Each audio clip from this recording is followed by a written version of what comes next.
Well, g'day, Max here again. Welcome back to the shop. So today's episode we're going to try and finish off our shaft and gear for the JFMT's Apron. This is the shaft we cut the gear teeth on the other week. So today's mission will do our best to heat treat it, and then we'll get it set up in the lathe, and we'll use the tool post grinder to grind the 3 journal areas on the shaft, and hopefully we should have a good result. So we'll swing you down, we'll show you our setup for heat treatment first. So the procedure we're going to use to heat treat our shaft is going to be exactly the same procedure we used a long time ago when we made all our R8 tooling. Now there was a heap of tooling that I made, and we only had one hiccup in the process, and that was this one here. It warped in the quench on the stem here.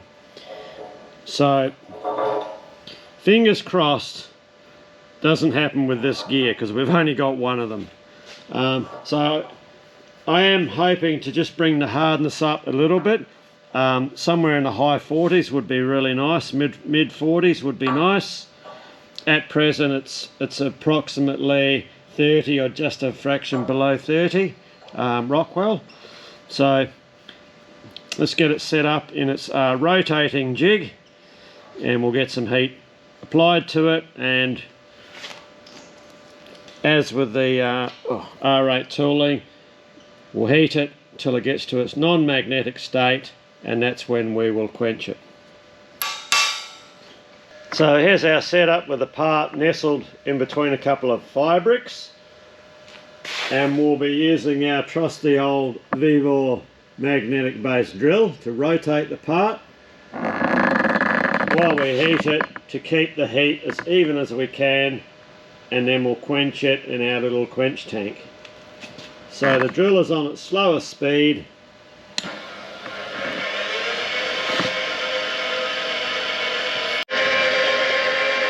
and this should allow us our best chance of getting an even heat. So then immediately after the quench, the part will go into our little toaster oven here, and we need to hold it between 150 to 200 degrees C for as long as we can, just to sort of relieve any stress occurred, or that may have occurred during the quench.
Okay, well that all seemed to go rather well, so let's close the lid on this and we'll come back and check on it in a while.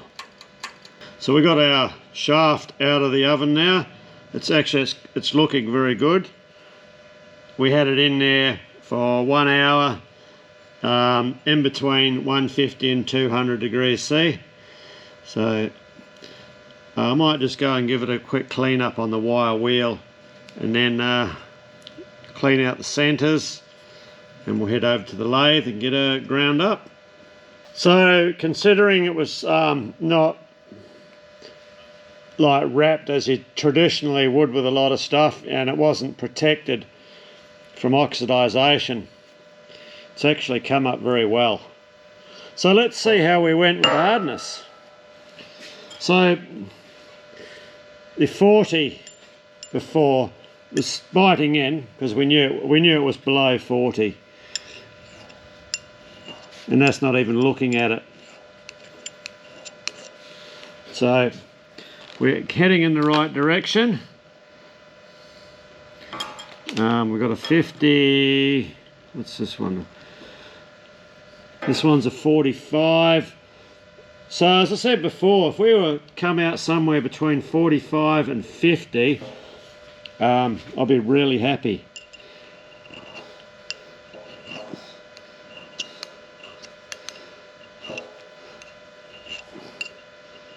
So the 45, it's only just taking the black crap off the outside there. It's not wanting to bite in. So we'll try a 50.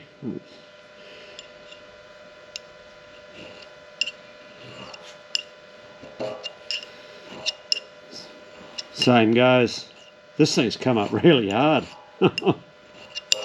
So she's over 50. 55. Yeah, she's just wanting to bite in on a 55.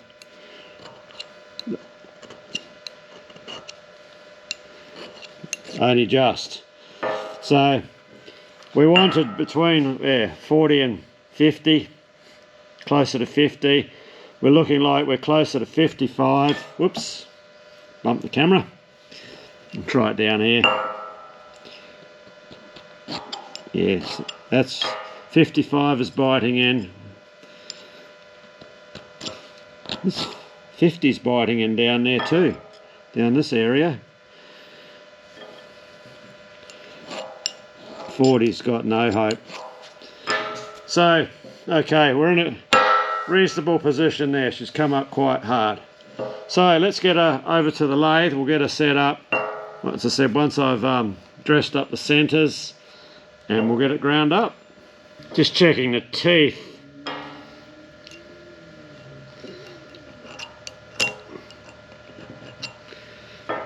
Now 50 won't touch it.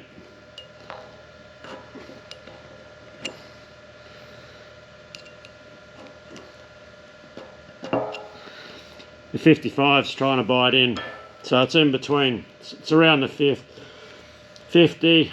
It's below 55, and it's probably around about closer to 50. So, all right. So we're ready for grinding. So the deflection in our part, just a hair under 5 thou, it moved in the quench. Let's bring in a bit closer.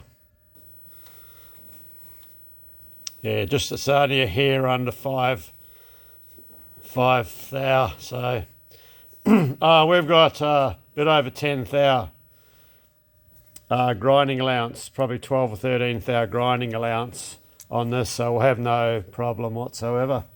What I will have to do though, because we're so restricted for room down here, down at the tailstock end, we're going to grind this front section here first, and then we'll have to flip the part around the other way to grind the very tail bit there, which I think we can do that no problem. Yeah, we're just banged up for clearance in this area here.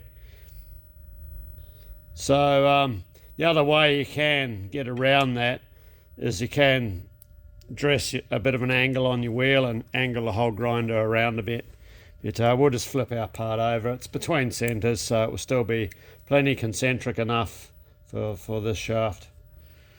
So with a tool post, a grinder, you want to have everything thoroughly protected as best as you can with rags and magnets to hold them in position. And what I do is angle my compound slide over a couple of degrees, so I take all my infeed cuts on the compound slide. So approximately, if I move the compound slide along 10 thou, my infeed will be approximately half a thou. And I found that's the easiest way to deal with the problem of the 1 thou graduations, which are too much for a tool post grinder. So you only want to be taking small cuts. So we'll be running coolant and the lathe in reverse. So let's get set up back on the cradle, and we'll have a trial clean-up pass, or 3 or 4.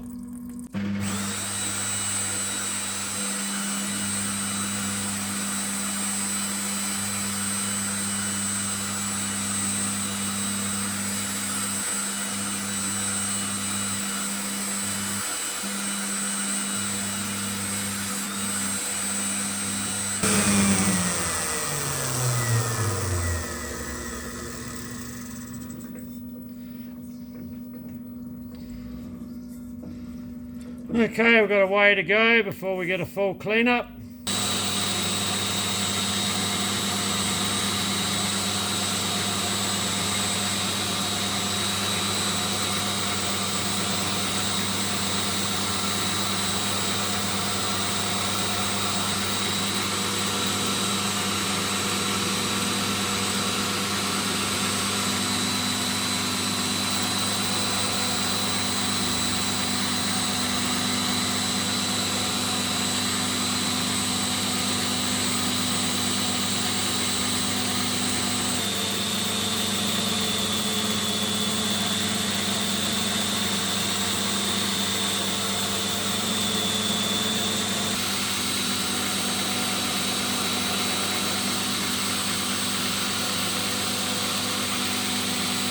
Okay, I'm just going to have a bit of a measurement and just seeing how we're going for parallel. So I've just got to be careful. There's a section here that hasn't cleaned up, but most of it has. So right, we'll just move this tailstock over a fraction.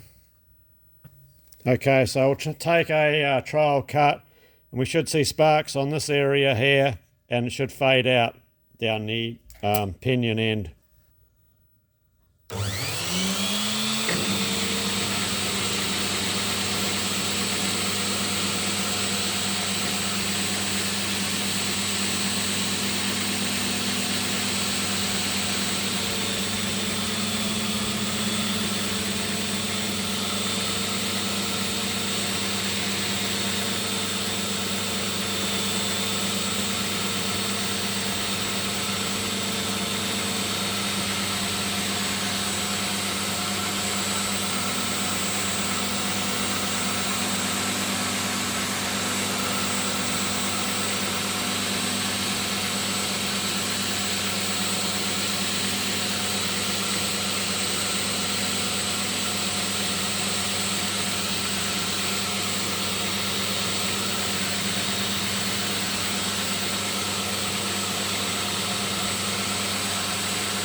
We've got 9 thou to go, so we've got a bit of wiggle room. So let's push on.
Alright, I got a way to go. We're pretty good for parallel now. Our finish is looking good. So I'll bring you in a close up and then I'll bring this down closer to size and bring you back. Oh, but light's having a bit of an attack there. It's very pleased. So we've got a few thou to go. So I'll bring you back when we're on our finishing cut.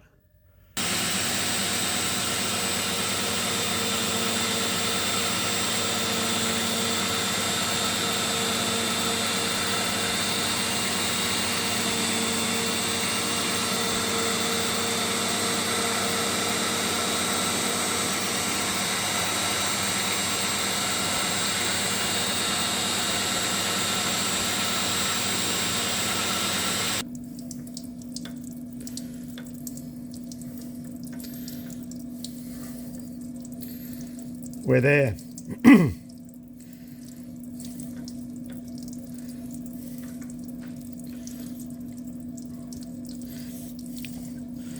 Probably 1/4 of a thou up in the middle. Let's just check our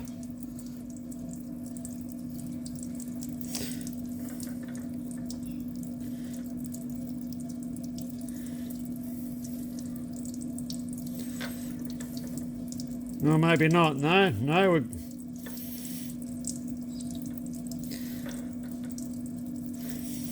Let me take another spring cut in the middle.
We're there, spot on. Okay, well we're bang on the money there. So we can take this out now.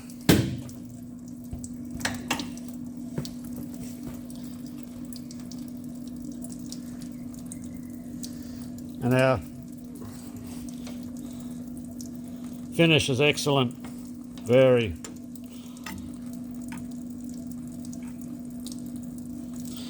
So we can turn this over.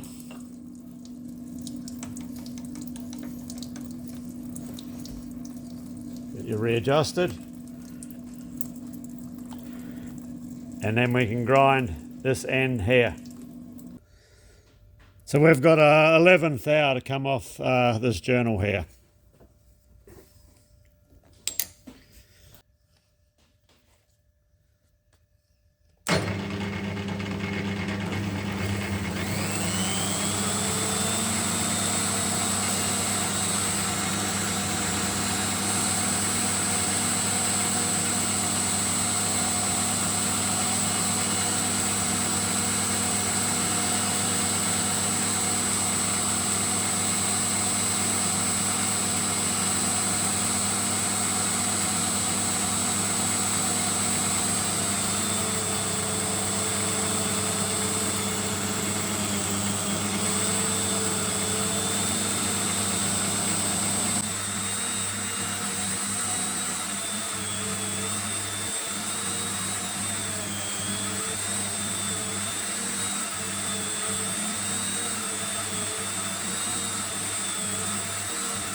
Seventh thou to go.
Fifth thou to go.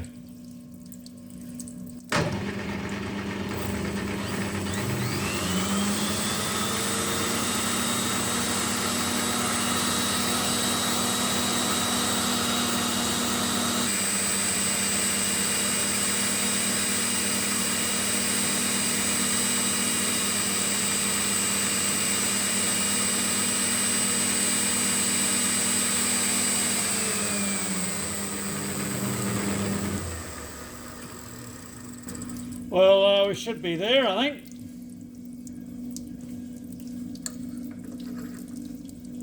And we are, right on it.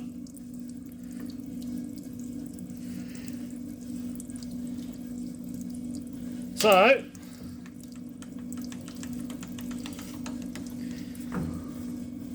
our grinding job is done.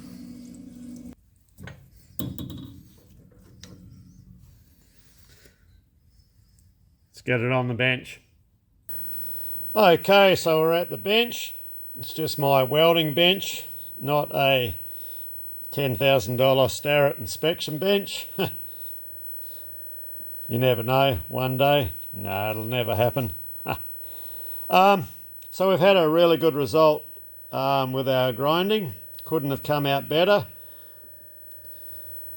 So matched our sample quite well. Now with regards to the grinding, the wheel that I use, which I get very good results from, it's a general purpose garden variety aluminium oxide grinding wheel. The grade of this wheel is an A60 MV, and the ones I use are 100 millimeters OD, 13 millimeters wide, and a 12.7 or half inch bore in them. So yeah, I usually, this is my go-to wheel. So I guess we better have a bit of an inspection. So we'll check our sample part first.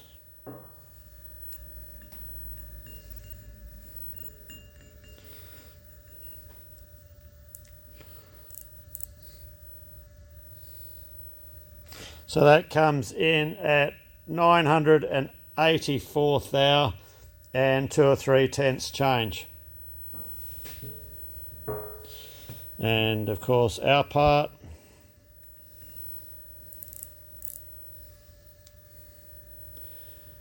$984 and 2 or 3 tenths change.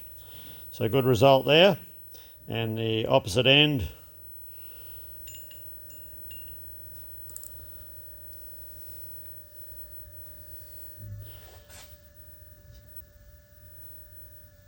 $786 thou and just a smidgen under 786.5 thou. Okay, our one.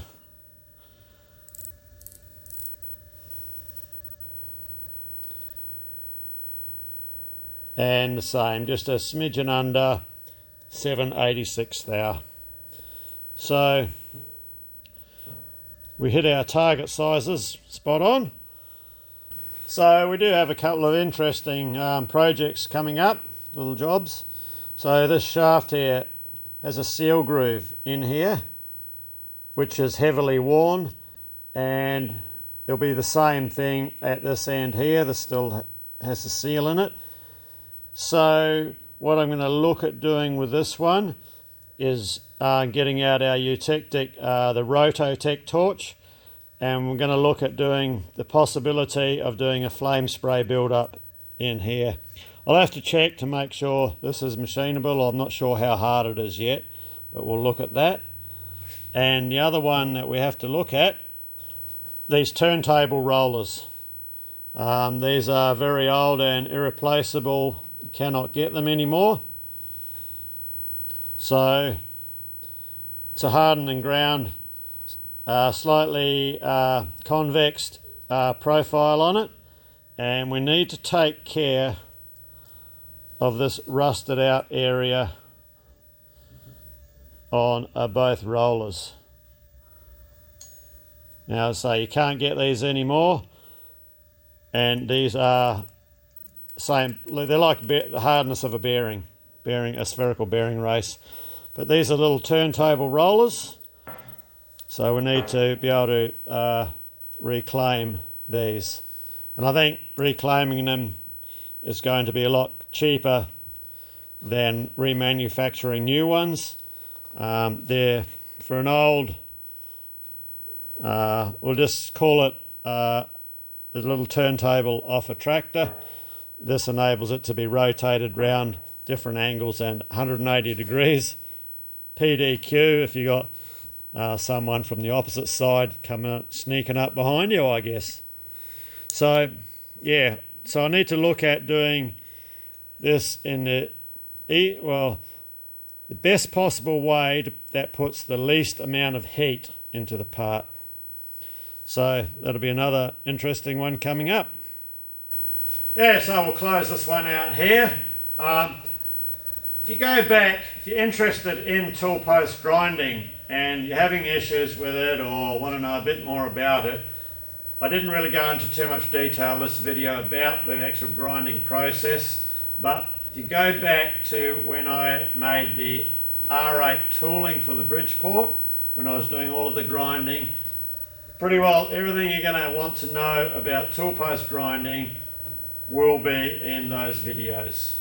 So, and then as you've seen here, we've got a couple of interesting little repair jobs coming up as well. So anyway, cheers, thanks for watching, and we'll hopefully see you next time.